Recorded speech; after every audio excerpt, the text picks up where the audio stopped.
prophétise la vie dans ton corps de Jésus. Tu seras positionné. Tu seras positionné. Tu seras positionné.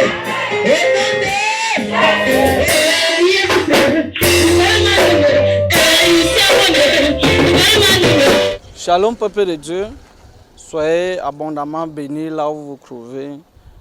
Je suis le prophète Simon Toa, visionnaire du ministère international de la Toute-Puissance de Christ, basé à Oyomabang.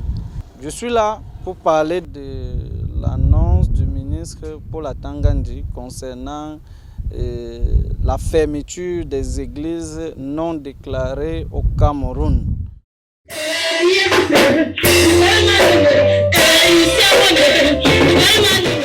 Je pense que cette annonce du ministre est la bienvenue au sein des églises au Cameroun, quelle que soit leur nature, quelles que soient les diverses églises qu'on peut rencontrer au Cameroun à l'heure actuelle. Je pense que le ministre est dans sa position administrative de ramener l'église à l'ordre administratif au Cameroun. Beaucoup de gens se croient tout permis au sein de l'église dans notre pays. Avec cette annonce du ministre qui exige toute église à avoir l'arrêté du président qui leur donne autorisation d'exercer en toute tranquillité et en toute autorité, quel que soit le lieu là où ils se trouvent. Je vois ça comme une bienvenue au sein de l'église et je vois ça comme une protection pour l'église au Cameroun. Parce que lorsque tu as ce document-là, ça te permet d'exercer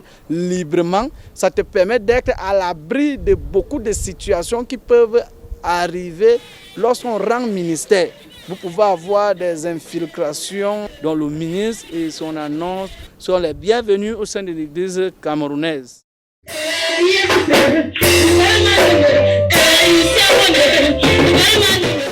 L'église des réveils se trouve beaucoup plus indexée.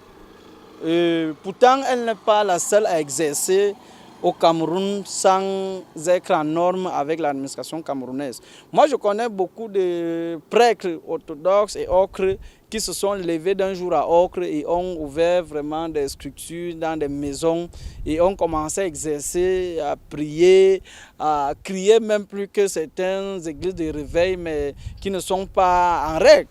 Donc moi, je crois qu'au jour d'aujourd'hui, l'église de réveil se sent beaucoup plus indexée, peut-être parce qu'elle aussi elle est plus dans la démonstration de la puissance. Et vous connaissez, ce qui est aussi beaucoup combattu est souvent aussi ce qui est bien, ce qui est apprécié, ce qui dégage plus dans le positif.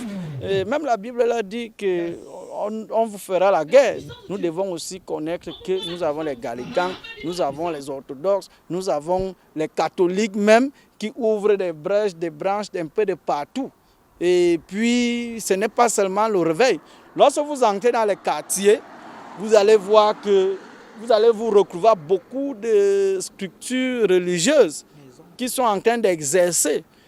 Moi, je pense que l'église de réveil au jour d'aujourd'hui, elle est beaucoup plus indexée parce que elle a ce côté-là spirituel de dégager ce qu'elle reçoit, ce qu'elle a de fort, qui a de la puissance. Personne ne peut démentir qu'à l'église de réveil, nous sommes guéris, nous sommes restaurés, les malades et tout ça, les aveugles voient et autres. Il y a la puissance qui se dégage parce que nous avons reçu ça du Saint-Esprit. Et cette puissance-là, nous devons de la transmettre à ceux qui viennent. La Bible déclare que vous viendrez à moi les malades et les malades seront guéris. Venez à moi, vous tous qui êtes malades et vous serez guéris. Donc, ce côté spirituel-là que nous avons reçu, cette puissance-là que nous avons reçue, nous devons de la transmettre à ceux qui veulent la recevoir. L'annonce du ministre, ça ne vise pas seulement les églises de réveil, mais c'est toute l'église en général au Cameroun qui est visée, qui est ciblée. Donc, église camerounaise, arrêtons d'indexer un côté. Nous devons être dans les normes. Au lieu de pousser une branche dans le feu, exposer un frère, non. Régularisons-nous et soyons un.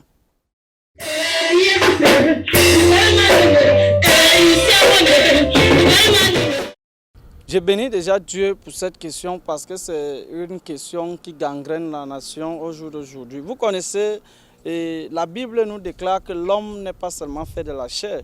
L'homme est fait dans 3 dimensions, c'est-à-dire la chair, l'esprit, l'âme. Donc ce côté-là où les gens ont ignoré de l'âme et de l'esprit, qui est le côté spirituel que Dieu nous a donné. Et la chair est subordonnée à l'esprit et l'âme.